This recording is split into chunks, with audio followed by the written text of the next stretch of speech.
want you to picture something in your mind right now. Just close your eyes for a second. Well, unless you're driving, of course. Yeah, please keep your eyes on the road if you're driving. Right. Safety first. But if you can, imagine you are sitting in this massive, ancient, and just incredibly dusty library. Oh, I love that imagery. Like the kind of place where the architecture itself feels kind of, I don't know, oppressive. You got these towering black oak shelves stretching up into a vaulted ceiling that's just totally lost in shadows. Right, the lighting is just a little too dim to actually read comfortably. Exactly. And the air is thick. It's practically choking you with the smell of, like, old decaying paper and dried leather bindings. And maybe something metallic, too, like ozone right before a thunderstorm hits. That is such a specific, unnerving vibe. It really is. So you're sitting completely alone at this massive, scarred wooden table. And resting right in front of you, right in the center of the wood, is a book. But it's not just any book, you know. No, obviously not. It's thick, the binding is cracked, and it feels impossibly heavy. Like heavy in a way that suggests it holds things you might be significantly better off just not knowing. Sometimes ignorance really is bliss. Totally. But you reach out anyway, your fingers brush the cold leather, you crack the spine, and you prepare to uncover secrets that, honestly, were never meant for human eyes or human comprehension. That is quite the setup. Well, it's necessary for today. Welcome back to DSC Books. Before we get fully engulfed in the shadows today, please drop a comment below with any book requests you want us to tackle next. Yes, please do. We read every single one. We really do. We love seeing what you are all reading and what corners of literature you want us to dig into next. So leave that comment. It's an incredible atmosphere you've just painted there, by the way, and it's basically the absolute perfect mental space for our mission today. Yeah, because we're doing things a bit differently for this deep dive, right? We are. It's entirely different from our usual approach. We are taking a comprehensive, really exhaustive journey through the monumental commemorative edition of Necronomicon, the best weird tales of HP Lovecraft. Which is just a massive brick of a book. It really is. But we are not going to look at this text merely as an anthology or like just a collection of short stories stitched together for a commemorative release. Right, because that would be doing the material a huge disservice. Exactly. That's too standard. We are going to treat this massive, intimidating volume exactly like the dreaded fictional grimoire it's actually named after. I love this idea. Yeah. So we are going to approach these iconic tales as though they are actual chapters of a single, continuous, dark text. Okay, so we're treating the short stories as actual chapters of the Necronomicon. Precisely. We'll be navigating the entities and dissecting the characters not just as mere plot devices, but as actual case studies in cosmic exposure. And we definitely need to make sure we explain and provide details on all those characters because they are so bizarre. Oh, we will. And we will be highlighting the absolute most pivotal, mind-shattering event from each of these chapters. That is a big focus for us today. We want to make sure to mention the most important event for each chapter, for sure. Right, because the goal is to provide you, the listener, with a complete, fully navigable map of this terrifying, deeply interconnected universe. A map of the abyss, basically. A map of the abyss, if you will. I love that phrasing. Because, you know, if you really want to understand the modern landscape of horror or dark science fiction, basically so much of our contemporary pop culture, you have to look at the architect of that abyss. You really do. I mean, from movies like Alien to video games like Bloodborne, the DNA is everywhere. Exactly. You absolutely have to go back to the source code. And that brings us to the man himself, right? Howard Phillips Lovecraft. Yes.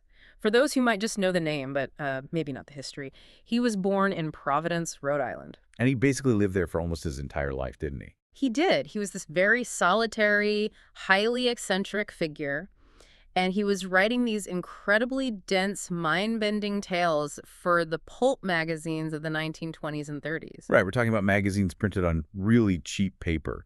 Things with titles like Weird Tales or Homebrew. Yeah, which is actually one of the great ironies of literature. During his actual lifetime, he was essentially writing for pennies. He wasn't a household name at all back then. Not even close. I mean, he was corresponding with a circle of other weird fiction writers, sure, but he died in relative obscurity and, frankly, poverty. It's so sad when you think about it. Yeah. But then you look at the introductory text in this specific commemorative edition, and the sheer scale of his posthumous legacy is just astounding. It really is. The editors describe him as probably the most important and influential author of supernatural fiction of the 20th century. They even state he is second only to Edgar Allan Poe as a mainstream American writer of the weird.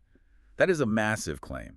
It is a massive claim, but then you read the tributes included in the opening pages of this edition, and they Yeah. really just hammer that point home. Oh, the tributes are incredible. You have Stephen King, who is arguably the most famous horror writer alive today, stating quite plainly, and I quote, "Lovecraft opened the way for me, as he had done for others before me." That's high praise. And then Neil Gaiman, an absolute titan of modern fantasy, chimes in. What did he say again? He says, HP Lovecraft built the stage on which most of the last century's horror fiction was performed. Wow.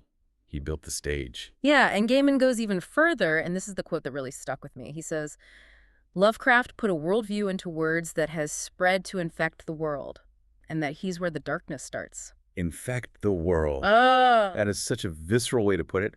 Oh, and furthermore, Michael Marshall Smith refers to him as a connoisseur of dread. Right. And you have to realize these aren't just polite back cover blurbs given as a professional courtesy. No, these are acknowledgments of a tectonic, fundamental shift in the literary landscape. Exactly. But I want to focus on Gaiman's choice of words there. Infect the world.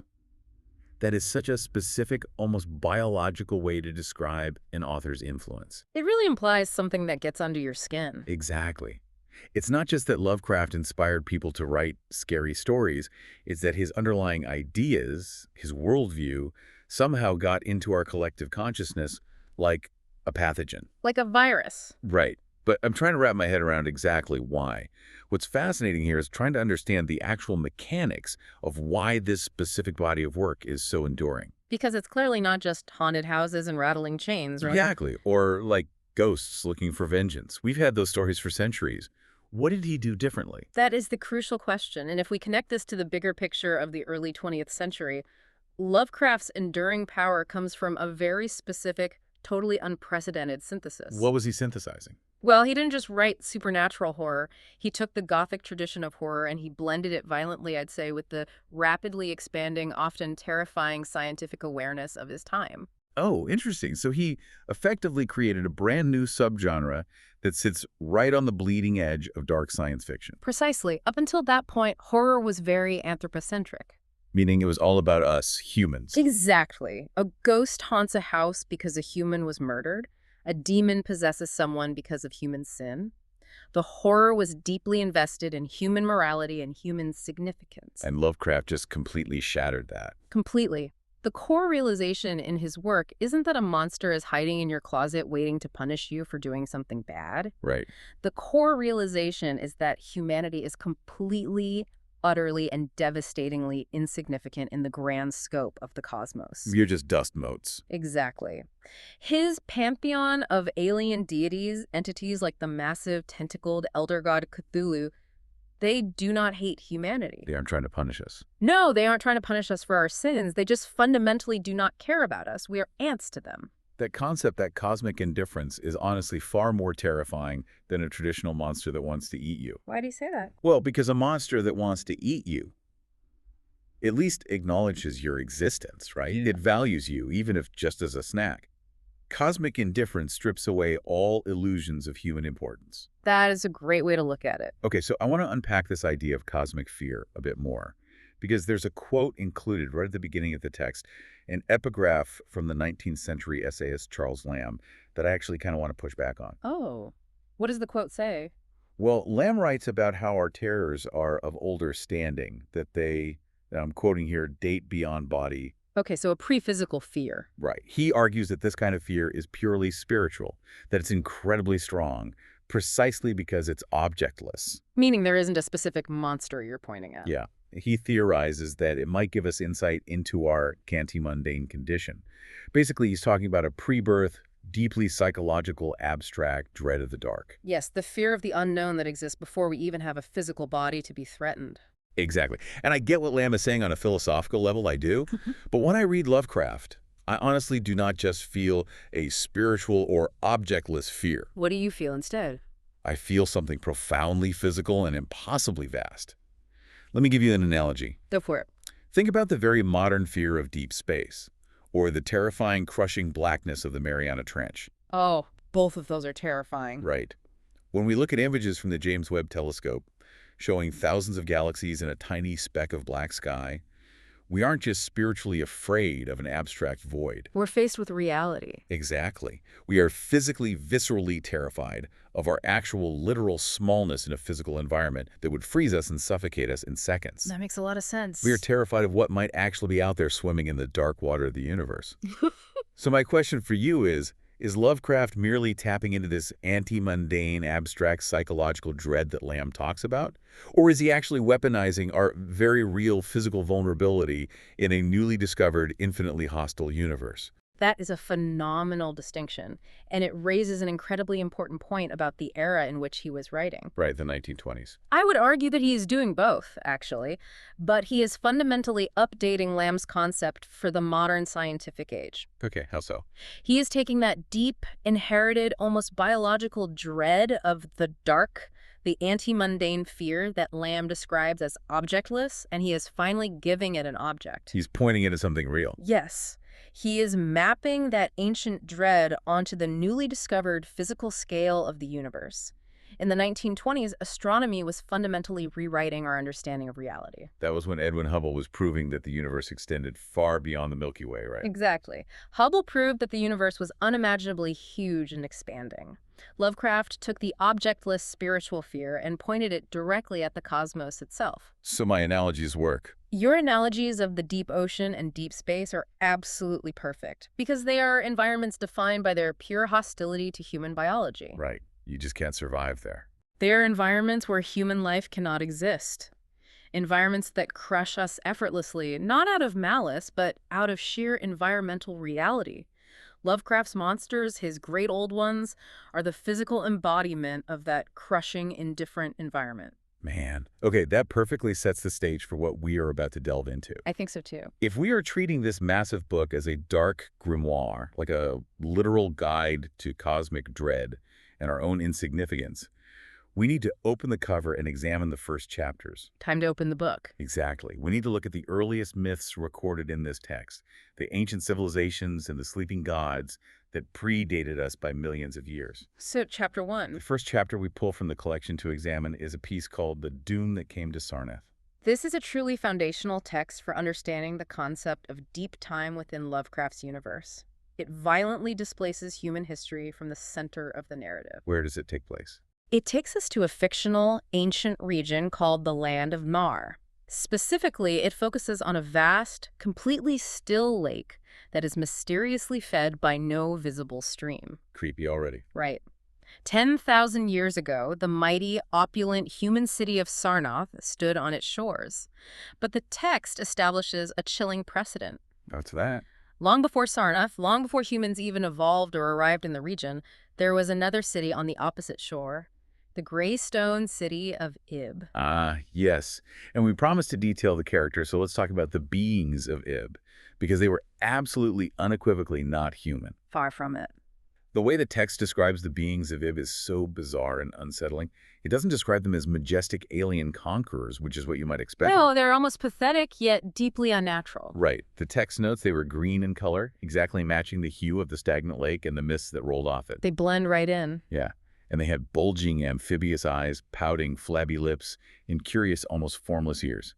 But there's that one detail. The detail that really got under my skin is that they were completely voiceless. They had absolutely no vocal cords. That is so weird. They built an entire city, but they lived in absolute silence. The silence is deeply unnerving because it signifies an intelligence that operates on a completely different paradigm than our own. Exactly. And their origin is equally alien. The text explicitly states they descended one night from the moon in a mist, somehow bringing their entire gray stone city with them. Wait, they brought the whole city? Yes, they didn't evolve from the local fauna. They were dropped into the ecosystem from above, architecture and all. That is wild. So you have these silent green moon beings worshipping a sea green stone idol of an entity named Bokrug. The great water lizard. Right, and they dance horribly when the moon is gibbous. But we need to mention the most important event for each chapter. And the event here that really arrested my attention isn't just their arrival. What stands out to you? Well, according to the ancient papyrus of Alarnec mentioned in the text, it records that these beings of Ib one day discovered fire, and they kindled flames for their ceremonial occasions. Why does that specific detail stand out to you as the most important event? because it's a terrifying, twisted mirror of human evolution. I mean, in our history, our mythology, the discovery of fire is the spark of human civilization, right? It's a huge deal. Prometheus stealing fire from the gods. Exactly. It's the dawn of reason, technology, and warmth. It's the moment we stepped out of the darkness and became the dominant species. I see where you're going with this. But here, Lovecraft takes that triumphant human milestone and gives it to these flabby, voiceless amphibians. For them, the discovery of fire isn't about reason or progress. It's just a tool to illuminate bizarre, silent rituals for a water lizard god. That is so deeply cynical. It completely devalues our own evolutionary triumphs. It basically says, you think you're special for inventing the wheel and discovering fire. These grotesque moon creatures did it eons before you, and they didn't even have voices. That is a brilliant reading. It immediately establishes that human history is not the only history. It is certainly not the oldest. And our grand milestones might be completely trivial on a cosmic scale. We're just a blip. Yeah. Sarnath eventually destroys Ib out of human arrogance and disgust, but the doom of the title is Bukrug eventually returning to wipe out the human city, sinking it into the lake without a trace. Proving that human civilization is temporary while the ancient things endure. Exactly. Okay, so that realization of a deeply alien, forgotten origin is a broad historical tragedy. But what happens when we take that exact same concept of ancient decay and apply it to a single, isolated consciousness? That brings us to the second chapter of our grimoire.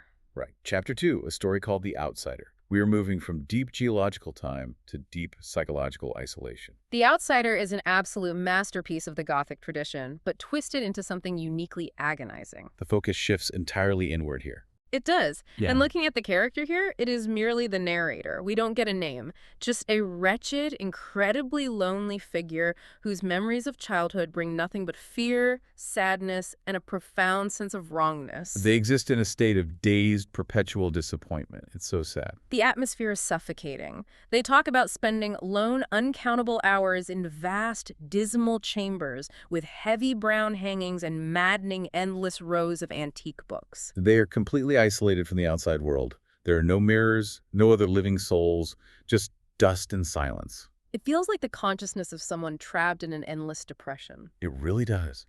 But the psychological weight of the story builds toward a singular, horrifying climax.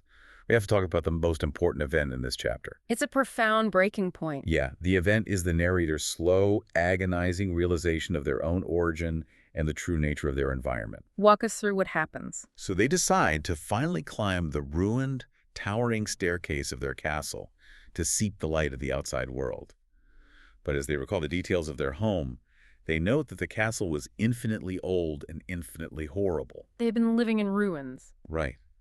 They describe traversing dark passages, looking up at high ceilings where the eye could only find dense cobwebs and impenetrable shadows, and wandering through crumbling corridors that were hideously damp. It's a claustrophobic, decaying reality that feels literally like a tomb. Exactly. And the tension is almost unbearable because, as a listener or reader, you realize long before the narrator does that they don't even know what they are. They are completely oblivious. Yes, they are a product of this damp, rotting antiquity. When they finally reach the surface, expecting to see the sky, they instead find themselves on ground level, looking into a lighted castle filled with normal, beautiful people. A party is going on, basically. Right. And when the narrator steps through the window into the party, the people scream and flee in absolute terror. And then comes the mirror. Oh my gosh, yes, this is the moment. The narrator sees what they think is a monster in the room, a grotesque, rotting abomination. They reach out to touch it to prove it's real, and their fingers touch the cold, unyielding surface of a mirror. They are the monster. They are a rotting corpse that has somehow retained consciousness. It is a beautifully terrifying piece of writing, and it operates as a profound metaphor. The damp castle, the rotting antiquity, it represents the decay of human history, the inherited trauma of the past. And the narrator discovers that they are not a living, vital being. They are a remnant of death, trapped in the ruins of an older world. It's devastating. Yeah. So we have these two foundational ideas now. Human civilization is built on the ruins of alien, voiceless gods, and our own individual existence might just be a rotting illusion. It's a bleak start to the grimoire. It is. But if we want to talk about the real core of this text, the story that truly maps the architecture of the abyss, we have to look at how these massive ancient forces intersect directly with fragile human minds on a global scale. And that means turning to Chapter 3. Chapter 3. The Call of Cthulhu. This is undoubtedly the quintessential Lovecraft text. This is the moment where the disparate elements we've discussed, cosmic dread, ancient biology, deep time, and fragile human psychology, truly coalesce into a unified, terrifying mythology. It's structured so brilliantly, too. It's almost like a dark epistolary detective story. We are piecing together fragments of evidence. Let's look at the key characters caught in this web. Yes, let's detail them. First, you have Inspector Legrasse. He is this bewildered but incredibly determined New Orleans police detective. He represents rational law and order crashing headfirst into primordial chaos. Exactly. Then you have Old Castro, a highly secretive, deeply unnerving informant who knows way too much about the history of dark cults. And then young Wilcox. Right, Wilcox is a highly sensitive, artistic sculptor who is suddenly plagued by bizarre, apocalyptic dreams that he can't explain. And finally, the narrator's granduncle, Professor Angel, the academic who is desperately trying to synthesize all these seemingly unrelated data points. Okay, so the narrative tension hinges on a singular, pivotal event, the most important event of this chapter. The meeting. Yes, a meeting that occurs at an archaeological society conference. Legrasse presents a horrific, incredibly strange statuette that he confiscated during a bloody raid on a voodoo cult deep in the Louisiana swamps. And he brings it to this group of learned, empirical men of science to see if anyone can identify it. And the statuette is a nightmare. It has an octopus-like head, a scaly, rubbery-looking body, and prodigious claws. And it's seated on a block covered in unreadable hieroglyphics. Right. And the shock comes when we realize this physical object matches the exact, bizarre dream sculpture that young Wilcox had constructed hundreds of miles away in Rhode Island, completely independent of the cult raid. The academic world and the world of the subconscious are suddenly aligned by this grotesque artifact. But the crucial revelation, the lore drop, that permanently alters the landscape of the grimoire, comes from what Legrasse learned while interrogating old Castro back in the swamps. Castro reveals the truth behind the cult's worship. The great old ones. Yes, this is where the scope of the universe expands exponentially. Castro explains that the great old ones came in dim, forgotten eras from dark stars. They plunged to the earth when it was still young. And here is where I want to pause and really wrap my head around this, because this is where the mechanics of the horror become fascinating. Let's break it down. How did these massive star-faring entities communicate with the primitive early ancestors of humanity? Well, they didn't use voices. As Castro points out, they couldn't. Right. They spoke to the sensitive among humanity by molding their dreams. Exactly. They transmitted thought directly into the subconscious. And Castro says that they are currently waiting, dead but dreaming, entombed in their massive, non-Euclidean sunken stone city of Arlaia beneath the Pacific Ocean. They are waiting for the stars to align perfectly again so they can wake up and reclaim the Earth. And this entire terrifying cosmology is tied together by that famous, chilling couplet from the Necronomicon itself, supposedly written by the mad Arab Abdul al-Hazred. You have to read it. I do, because it is the thesis statement of the entire mythos. That is not dead which can eternal lie, and with strange eons even death may die. If we take a step back and look at these first three chapters together, Sarnath, The Outsider, and Cthulhu, I want to ask you, do you see the distinct pattern emerging in the architecture of this grimoire? Absolutely. The through line is incredibly clear. It's all entirely about ancient, non-human origins completely eclipsing our reality. How so?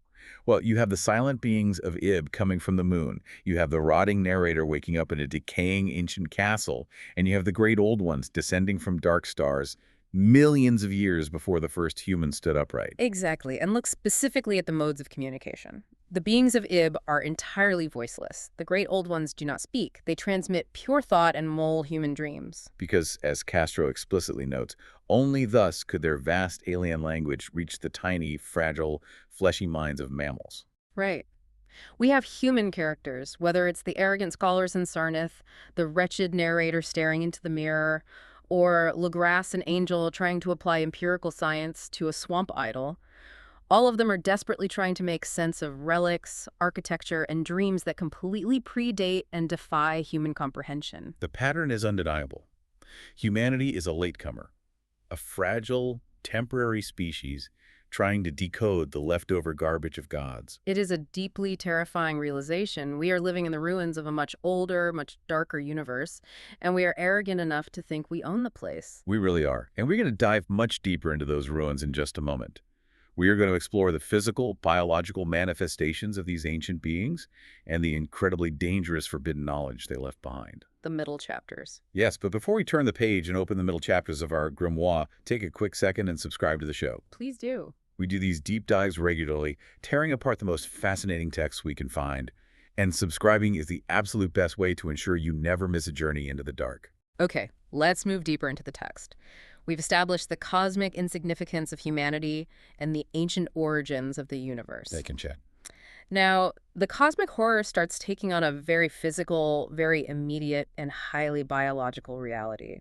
We are looking at monstrous bloodlines and forbidden knowledge. So we begin this descent with Chapter 4, a truly visceral tale called the Dunwich Horror. Visceral is the perfect word for it. This story brings the horror out of the deep ocean and places it right in the backwoods of rural New England. And the characters here are unforgettable because they are so grounded in a twisted reality. Let's detail them. At the center, we have Wilbur Whatley. Oh, Wilbur. The text describes him in a way that just makes your skin crawl. He is almost 8 feet tall, incredibly dark-skinned, with a goatish, nearly chinless face and thick, coarse hair. And he always wears clothing that is buttoned up far too tightly, lugging around a cheap valise. He is bizarre. And the terrifying part is that he grew to that massive height incredibly fast, maturing into adulthood in just a decade. He is a product of deep rural isolation colliding with ancient cosmic interference. Who are his parents? Well, you have his grandfather, Old Whatley, a man deeply entrenched in dark, decaying folklore. And his mother, Lavinia, an albino woman who just mysteriously vanishes from the narrative after Wilbur reaches a certain age. Shady. And standing in stark opposition to this bizarre, corrupted backwoods family is Dr. Henry Armitage. Dr. Armitage is such a crucial figure. He is the erudite, highly educated librarian at Miskatonic University. He represents the pinnacle of human academic achievement and empirical knowledge, sitting in his ivory tower of books. And he is about to have his worldview completely shattered. So the narrative of the Dunwich Horror hinges on two linked, massive catastrophes that form the most important event of this chapter. The first part is psychological and academic. It is Wilbur's desperate journey out of the decaying village of Dunwich to Miskatonic University. What does he want there? Wilbur is hitting a wall in his dark rites. He has a defective, incomplete English translation of John Dee's Necronomicon, but he desperately needs to view the complete Olaus Wormius Latin version. Right, because Miskatonic is one of the few places in the world that keeps a copy, heavily guarded under lock and key. Exactly. Wilbur needs the Latin text to find a very specific formula, an incantation containing the frightful, unpronounceable name, Yog-Sothoth. He needs to open a gate to allow the entities outside our dimension to enter. Right. He's basically trying to cross-reference his dark magic to debug a spell. But Dr. Armitage, being a scholar of occult history, recognizes the specific passage Wilbur is asking for. He realizes the catastrophic implications of what Wilbur is trying to do. So he flat out denies him access, locking the book away, which leads directly to the second massive physical event of the chapter. The desperate midnight break-in at the Miskatonic Library. Wilbur tries to steal the book by force, but he doesn't anticipate the library's incredibly fierce guard dog. Wilbur is attacked and killed by the watchdog. But Wilbur's death is not just the end of a thief. It is the revelation of the true, profound horror. When Dr. Armitage and the other professors rush into the library and find his body on the floor, it fundamentally breaks their understanding of biology. The text uses a phrase that I had to actually look up the first time I read it. What was it? It describes his body as teratologically fabulous. Wow. What does that even mean? Teratology is the medical study of monstrous births, physiological abnormalities, and severe mutations. The text is telling us that Wilbur's body is a walking museum of biological impossibilities. It is a horrific revelation of his true bloodline. We have to detail this because the text goes into agonizing detail. Please do. Above the waist, he is semi-anthropomorphic, mostly human in shape, though his chest has the thick, leathery, reticulated hide of a crocodile. And his back is piebald with patches of yellow and black. But below the waist, it's sheer, maddening fantasy. It's revolting. He has coarse black fur. Instead of a normal abdomen, he has a score of long, greenish-gray tentacles equipped with red, sucking mouths protruding from his stomach. That is just, ugh. It gets worse. On his hips, he has pinkish ciliated orbits, basically rudimentary blinking eyes right on his hips, and a tail with purple annular markings. And when the dog tore his throat out, there was no red human blood. The floor is covered in a fetid, sticky, greenish-yellow ichor. And as this impossible biological nightmare is dying, twitching in a pool of his own alien ichor on the floor of a prestigious academic institution, he is mumbling disjointed fragments from the Necronomicon in an alien, unearthly tongue. And outside the library windows, vast, unnatural flocks of whippoorwills are piping in mad unison, timing their calls perfectly with his dying breaths, waiting to catch his soul. It is an incredibly intense sensory overload of a scene. It's a masterclass in escalating horror, because it proves that the cosmic threat isn't just out in deep space waiting for the stars to be right. It is breeding here on Earth. It is corrupting human bloodlines in the forgotten corners of the world. And that desperate search for forbidden knowledge, Wilbur's frantic need to access the Necronomicon to complete his work, links us directly into the themes of our next chapter.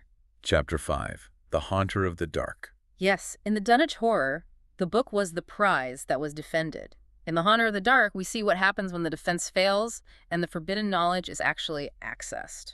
In this chapter, we follow a character named Robert Blake. Let's talk about him.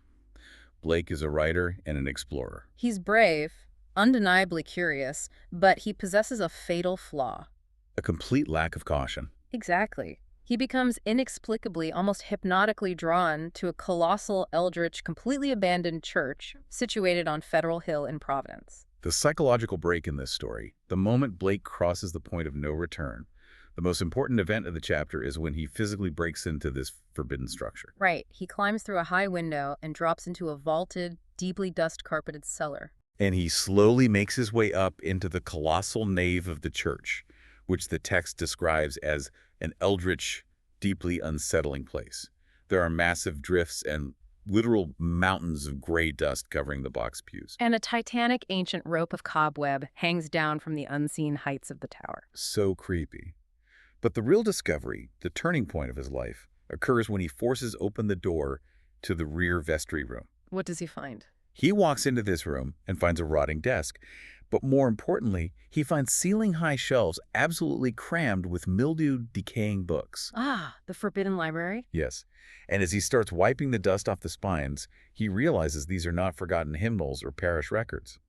The text says he receives a positive shock of objective horror just from reading the title. He finds some heavy hitters. Oh yeah, he finds the Liber Avonis, the De Vermis Mysterius, the Mysteries of the Worm, the Cult de Ghoul, the Unosprechlichen Kulten. And sitting like a crown jewel of madness, a Latin version of the abhorred Necronomicon. Exactly. He also finds on the desk a cryptographic record book filled with bizarre astrological and alchemical symbols. He has essentially stumbled into the dusty server room of ancient cosmic evil. The server room of ancient evil. That's a highly modern way to contextualize it, but it's remarkably accurate to how Lovecraft treats these texts. Well, think about how information functions in these stories. Let me pitch an analogy to try and wrap my head around this. Go for it. If we use a modern technological analogy, the Necronomicon and these other grimoires do not function like normal books.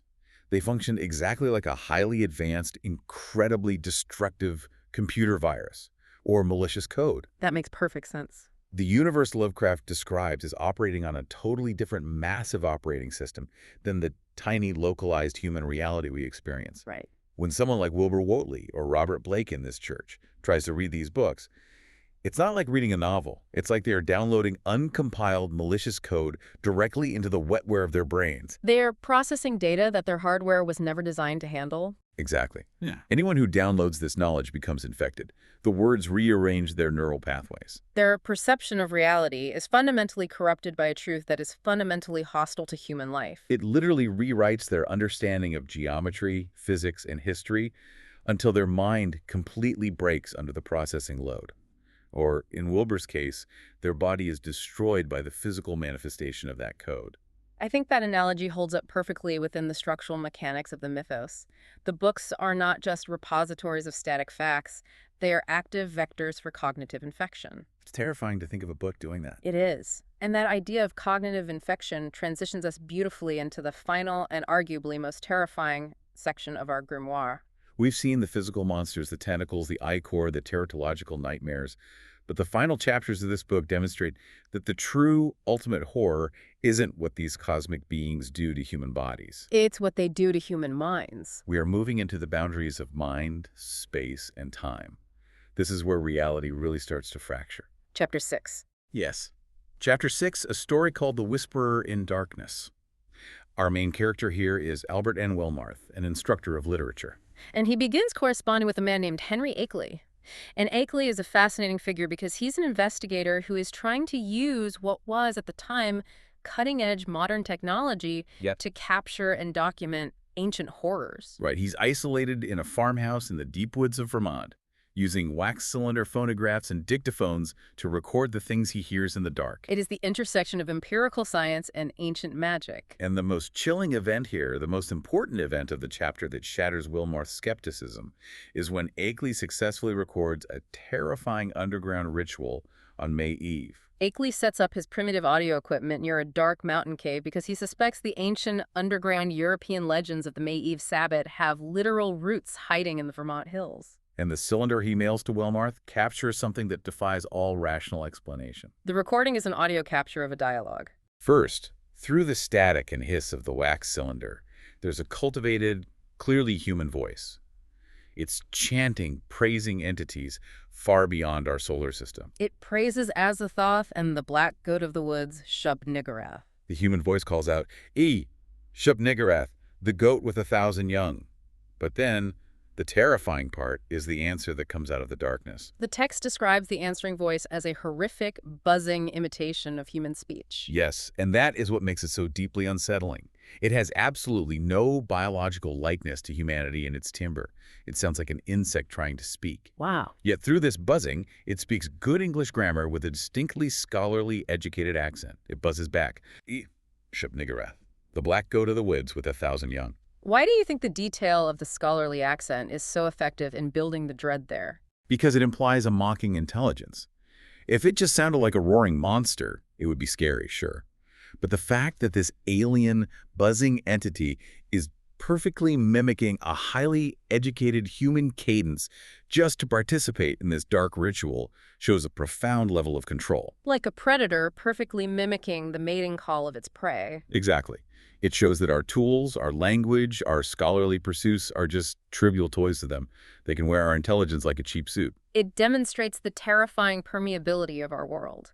These things are already here, hiding in the hills, listening to us, mimicking us, and communicating with those humans we are desperate enough to listen. And the immense danger of listening, the peril of pushing the boundaries of what the human mind is meant to comprehend, is the central focus of Chapter 7. The Dreams in the Witch House. This story is an absolute wild ride. It completely blurs the line between folklore and quantum physics. So who are the characters here? We follow Walter Gilman, a student at Miskatonic University who is basically walking an incredibly dangerous tightrope between advanced theoretical mathematics and the terrifying reality of the fourth dimension. He's renting a room in a dilapidated boarding house in Arkham, a room with bizarre slanted architecture. Right. And he is plagued by relentless, exhausting dreams of old Keziah Mason, an evil, shriveled witch who escapes the Salem trials, described as having a bent back and a hateful, croaking voice. And she is always accompanied by her familiar, Brown Jenkin. Oh, Brown Jenkin. Brown Jenkin is easily one of Lovecraft's most disturbing, physically repulsive creations. Describe him for the listeners. It is described as a rat thing, but it has yellowish-white fangs, incredibly human-like paws, and most horrifically, a bearded, evil human face. Just the imagery of that thing scurrying in the walls is absolute nightmare fuel. And meanwhile, downstairs in the boarding house, you have a character named Joe Mazurovich, a superstitious loom fixer who is constantly praying with a silver crucifix because he knows from deep ancestral intuition that the bad times are coming. He can feel it. Yeah. And the entire story builds to this catastrophic, most important event on Walpurgis night, May Eve. Gilman's obsessive study of non-Euclidean calculus has pushed his consciousness incredibly close to the boundary between the known physical universe and the chaotic fourth dimension. The bizarre inward slants of his physical room act as a geometric focal point, making him incredibly vulnerable. Lovecraft is heavily playing on the anxieties of the 1920s here. Einstein's theories of relativity and the birth of quantum mechanics were fundamentally breaking the public's comfortable Newtonian understanding of the universe. Time was no longer a fixed line. Space could bend and warp. Lovecraft weaponized this anxiety. He suggested that if the math gets advanced enough, it ceases to be numbers on a chalkboard and becomes literal magic, opening doors that should remain sealed forever. That is a brilliant way to frame it. Math as a chisel chipping away at the walls of reality. And on that final night, weakened by a raging fever and the relentless psychological persuasion of his dreams, Gilman's defenses are finally overpowered. As he lies in bed, he hears the hellish, rhythmic chant of the celebrants in some distant black valley. But the terror is inside his own room. It is.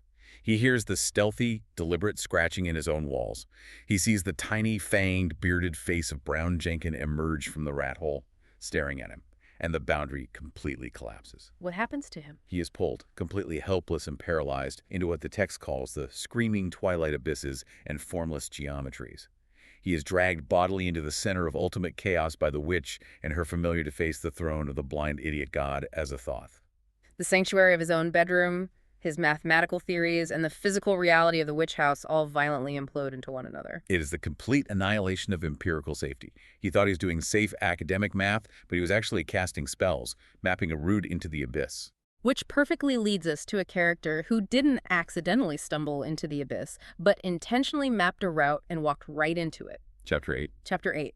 Through the Gates of the Silver Key. We are talking about Randolph Carter. Randolph Carter is a recurring, fascinating figure in Lovecraft's mythos. Let's detail his character.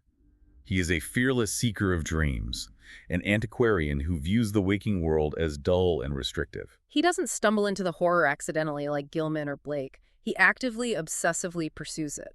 Right. And in this chapter, the pivotal, universe-breaking event is his deliberate performance of the rite of the Silver Key within a black, haunted cave in the wilderness. He uses ancient knowledge, heavily derived from the Necronomicon, to decipher the cryptic designs on this strange silver key he inherited. The terrifying part is that the rite actually works. The text says that as he performs the ritual in the dark, he miraculously leaped a gulf of millions of years. All distinction between boy and man, between his past and his present, between age and physical location, simply ceased to have any significance. His human consciousness became completely detached from terrestrial time and space. He experiences a mind-bending flux of visual impressions, finding himself floating over a cloudy, impossible level space dotted with gigantic hieroglyph pedestals. And it is in this untethered state that he confronts the guide. A shape floating above the stone floor, heavily cloaked, described as being half as large again as an ordinary human. This is UMR at Towel, the most ancient one, the guide and guardian of the gate to the ultimate mystery. And the method of communication here echoes right back to what we discussed with the Great Old Ones in Cthulhu. It's the silent transmission of thought. Exactly. The shape speaks directly to Carter's mind without any physical sound or spoken language. The text specifically calls it mind radiation. Mind radiation. I love that term. Carter manages to survive this initial encounter only because he is completely unafraid and he perfectly executes the correct obeisances and mental preparations taught by the Necronomicon. But the text explicitly reminds us how terrifyingly rare this survival is. It quotes the mad Arab warning that those who accept UMR at Tawul as a guide rarely ever return to their bodies. For beyond the veil are shapes of darkness that seize and bind the soul forever. It's an incredible philosophical concept. Carter willingly unmoors his mind from his physical brain to travel outside the constraints of linear time. He achieves the ultimate transcendence. But what if that detachment wasn't voluntary? Oh, man. What if your mind was violently forced out of its own time and body against your will? That terrifying premise brings us to Chapter 9, The Shadow Out of Time. This is, structurally and conceptually, perhaps one of the most terrifying stories in the entire mythos because it weaponizes the concept of deep geological time. The character here is the narrator, Nathaniel Wingate Peaslee, a professor of political economy. The story begins with him trying to explain a prolonged, multi-year period of severe amnesia. But it's not a normal amnesia where he is in a coma. During this amnesia, his body is still awake and highly active. But his personality changes completely. His body starts researching incredibly obscure ancient lore, traveling the world to read forbidden books, and behaving with a strange, unnatural stiffness, alienating his friends and family. And as the memories slowly begin to return in the form of horrific nightmares, we get the most important event of the narrative. It's his crushing realization of what actually happened to him. It wasn't amnesia at all. It was a forced, non-consensual mind exchange across time. He realizes that a billion years ago, long before the dinosaurs, a species of massive cone-shaped beings known as the Great Race existed on Earth. They were a species whose minds were vastly older and more powerful than their physical bodily forms. They discovered that their current world was doomed to destruction by a rival subterranean species. So, to escape the death of their civilization, they didn't build spaceships. No, they projected their minds en masse forward in time, hijacking the bodies of future species. They literally swapped consciousness. Let me get this absolutely straight because the mechanics are horrifying. A member of the Great Race projected its mind a billion years into the future and took over Peasley's body in the 1920s to study our era. Yes. The alien intelligence was piloting his body around his family, learning to speak English, studying in the library.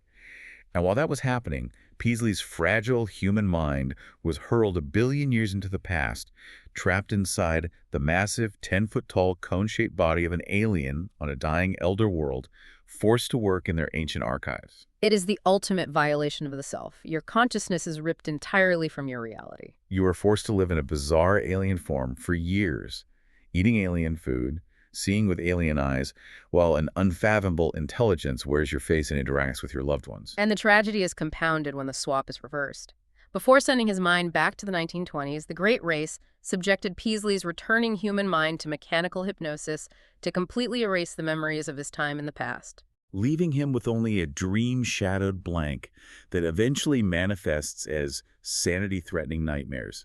It is profoundly devastating. It really is. The sheer psychological terror of realizing your body was stolen and your memories were tampered with by ancient scientists is staggering. But if being displaced through a billion years of time by an alien race is terrible, Right. our final chapter brings that exact same violation of body snatching incredibly, uncomfortably close to home. Chapter 10. The Thing on the Doorstep. This story distills the cosmic horror into an intimate domestic nightmare. Let's look at the characters. This chapter is narrated by Dan Upton, who is watching a tragedy unfold like a slow-motion car crash. Dan is the deeply terrified best friend of the victim, Edward Derby. Edward is described as having a brilliant, fine brain, but a notoriously weak will and a highly suggestible personality.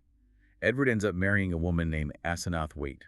Now, Asenath is a woman from the decaying port town of Innsmouth. Which, for anyone familiar with the Lovecraft universe, immediately signals bad, corrupted blood. She is also the daughter of old Ephraim Waite, a notorious, widely feared dabbler in the dark arts, who supposedly died before the marriage. The narrative builds through rumor and strange behavior, culminating in a crucial, highly disturbed event, the most important event of the chapter. A frantic, hysterical sunset drive through the countryside of Portland. Edward Derby is driving wildly, and he finally completely breaks down and confesses the horrifying truth of his marriage to Dan. And what a confession it is. Edward reveals that Asenath isn't just domineering or emotionally abusive. She is literally, psychically crowding him out of his own body. She constantly uses her strong will to take control of his physical form, pushing his consciousness into the passenger seat of his own brain. She takes his body and goes out to nameless, forbidden places to participate in nameless, dark rites, leaving Edward marooned and helpless inside her female shell back at the house. But the twist, the absolute gut punch of the revelation that recontextualizes the entire horror is why she's doing it and who is actually driving. Edward hysterically reveals to Dan that Asenath is not actually Asenath at all. She is fully possessed by the spirit of her dead father, old Ephraim. This is where my jaw dropped. Mine too. Ephraim found a specific formula in the Necronomicon that allowed him to break the link of the life glow, the connection between the physical body and the consciousness. When Ephraim grew old and was nearing death, he did a hideous, unforgivable thing to keep himself alive. He forcefully transferred his own mind into his daughter's young body, extinguishing her soul in the process. And now, he occupying Asenath's body is preparing to permanently take over Edward Derby's younger, male body so he can continue living and practicing his dark magic forever. It is a profound, horrifying synthesis of all the major things we've discussed today. The corruption of bloodlines, the use of forbidden knowledge from the Necronomicon, and the ultimate fragility of the human soul. If we weave these final chapters together, from the Whisperer in the Woods to Gilman's mathematical dreams to Peasley's time displacement, and finally to Edward Derby's stolen flesh, we see the ultimate Lovecraftian thesis clearly defined. The human mind is unimaginably fragile. It is not the secure, impenetrable fortress we desperately believe it to be. Exactly. That is the core of it all. Whether it's Walter Gilman doing theoretical math and accidentally opening geometric doors to other dimensions and being physically dragged to the chaotic throne of Azathoth, Or the great race projecting their minds through deep geological time to force you into a cone-shaped alien body a billion years ago. or perhaps even worse, your own spouse, secretly possessed by the soul of their dead father, using dark magic to slowly, intimately steal your flesh while you sleep. The ultimate horror in this entire grimoire isn't being chased by a monster with sharp teeth. No, the ultimate horror is the complete, utter, and irreversible loss of self. It's the sudden, terrifying realization that your consciousness is vulnerable, untethered, and entirely unprotected. The physical horrors we talked about earlier, the tentacles, the sticky ichor, the non-Euclidean geometry, the swamp cults, those are just the window dressing. They are the physical symptoms. Right. The core terminal terror of Lovecraft's universe is that the you inside your head, the continuous stream of memories and thoughts that you call your identity, can simply be evicted, overwritten, or misplaced in the vast, indifferent mechanical workings of a hostile cosmos. It really forces you to look at the world and yourself completely differently. Right. We've officially closed the heavy, cracked leather cover of this grimoire, but the ideas, the implications of what we've unpacked, they really kind of linger in the air like a cold draft, don't they? They absolutely do. The ideas are highly infectious, just as Gaiman noted. Yeah. And as we wrap up this journey today, I want to leave you, the listener, with a final chilling concept to ponder based on everything we've uncovered in these texts. What's the thought?